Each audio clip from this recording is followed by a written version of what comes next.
देखते हैं आज की तमाम बड़ी खबरें नॉन स्टॉप न्यूज में।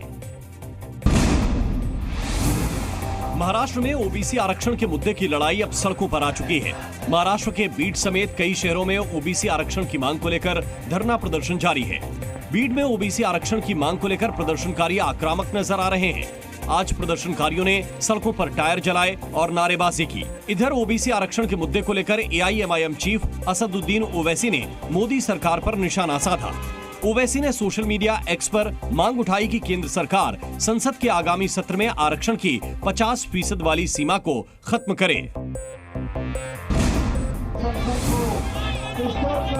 दिल्ली की बसों में तैनात महिला मार्शल अपनी सैलरी की मांग को लेकर लगातार आंदोलन कर रही हैं। महिला मार्शल अपनी मांगों को लेकर आतिशी के धरना स्थल तक जा पहुंची और केजरीवाल सरकार के खिलाफ नारेबाजी शुरू कर दी।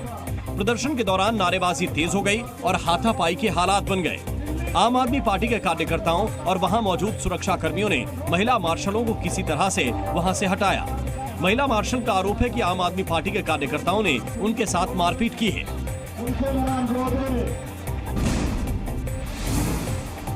लोकसभा चुनाव में बीजेपी का सबसे खराब प्रदर्शन यूपी में रहा। इसको लेकर अब पार्टी के अंदर ही आरोप प्रत्यारोप का दौर शुरू हो गया है। पूर्व केंद्रीय मंत्री संजीव बालियान और बीजेपी नेता संगीत सोम में अंदर ही अंदर दुश्मनी बढ़ती जा रही है। अब संजीव बालियान ने गृह मंत्री अमित शाह को 2 पन्नों की चिट्ठी लिखी। उन्होंने अपने ऊपर लगे आरोपों की सीबीआई जांच की मांग की। संगीत सोम ने संजीव बालियान पर विदेशों में जमीनों की खरीद फरोख्त का आरोप लगाया था। बालियान ने संगीत सोम के लगाए आरोपों का जिक्र करते हुए निष्पक्ष जांच की मांग की है। साथ ही उन्होंने इन आरोपों के पीछे छिपे षड्यंत्रकारियों का चेहरा बेनकाब करने की बात कही है।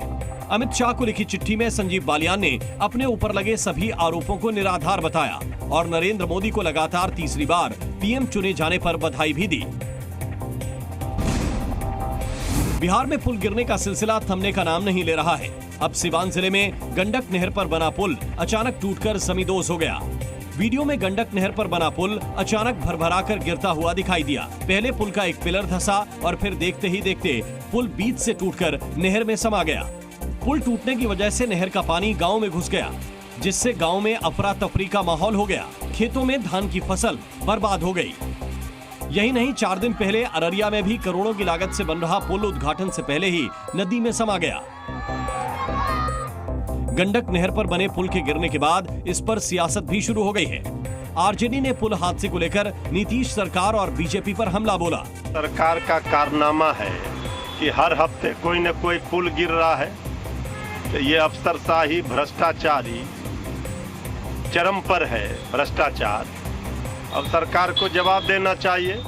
पुल हादसे को लेकर आरजेडी के हमले के बाद बीजेपी ने भी पलटवार करते हुए जवाब दिया। भ्रष्टाचार जहां भी होता है तो उसका सीधा रास्ता लालू परिवार की ओर खुलता है और लालू परिवार से ही उसकी जड़ें जुड़ी हुई मिलती है। ये तो जग जाहिर बात है। इजरायली सेना के हमले में आज राफा में 25 लोगों की मौत हो गई, जबकि 50 घायल हो गए। यह हमला शिविर कैंप के पास हुआ। पूरा इलाका धूल से भर गया और लोगों में अफरा तफरी फैल गई। सिविल डिफेंस और रेड क्रॉस अस्पताल के मुताबिक इजरायली सेना ने मुवासी क्षेत्र के आसपास हमले किए। मुवासी वो इलाका है जहां विस्थापित फिलिस्तीनी हाल के महीनों में शिविर में रह रहे थे। कुछ चश्मदीदों के मुताबिक इजरायली सेना ने दूसरी बार भी गोलीबारी की, जिसमें कुछ और लोगों की मौत हो गई। इजराइल का कहना है कि वो हमास के आतंकी और बुनियादी ढांचों को निशाना बना रहा है और नागरिकों की मौत को कम से कम करने की कोशिश कर रहा है। साथ ही इजराइल ने बड़ी संख्या में नागरिकों की मौत के लिए आतंकवादियों को जिम्मेदार ठहराया और कहा कि यह घटना इसलिए हुई क्योंकि आतंकी आबादी में छिपकर काम करते हैं।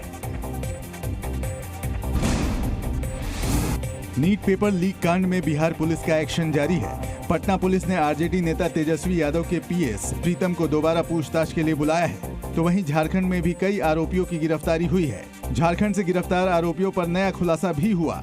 झारखंड के हजारीबाग के एक सेंटर में नीट का पेपर सबसे पहले लीक हुआ था। इस मामले में रांची का एक प्रोफेसर ईओयू के रडार पर आ गया है। इधर अपने पीएस पर लगे आरोपों पर जवाब देने के लिए तेजस्वी यादव खुद सामने आए। घूम फिरा करके तेजस्वी और लालू जी को गाली देते हैं लोग, इशू को डाइवर्ट करने के लिए। हम ही लोग पुल गिरवाते हैं, हम ही लोग ट्रेन हादसा करवाते हैं, हम ही लोग पेपर लीक करवाते हैं। ये लोग तो एकदम दूध का धुला हुआ सब बैठा हुआ है सर। वहीं बिहार के डिप्टी सीएम ने तेजस्वी और लालू पर नए आरोपों की बौछार कर दी। प्रतिपक्ष क्यों नहीं बता पा रहे हैं कि उनके पीएस प्रीतम रूम बुक कराया था या नहीं, सिकंदर को ठहराया था या नहीं। जी न्यूज़।